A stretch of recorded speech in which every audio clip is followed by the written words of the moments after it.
বলেছি পেয়ারা নিয়ে আসবে আর একটু শশা নিয়ে আসবে। আর এখন এই লেবু কেউ খায়? টকের জল। আর শাকালু আমার কেউ ভালোবাসে না, আমিও ভালোবাসি না, মেয়েও ভালোবাসে না। শশাটা নিয়ে আসছে, ও ভালোবাসে, ও ঠিক আছে, শশাটাও খাবে।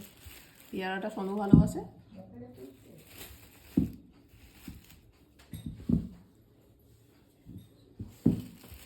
আর এই লেবু চেনে না নাকি? এই লেবু কেউ খায়? এখন দেখ টকে বিষ এই লেবু। ব্যাগ ভর্তি আবার ফল এনেছে।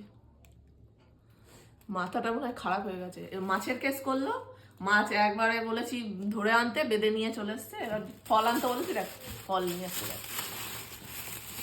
এইগুলো এগুলো কি মাছ নয়, ধুইয়ে বেচে ফ্রিজে রেখে খাওয়া যাবে। আর এটা কি?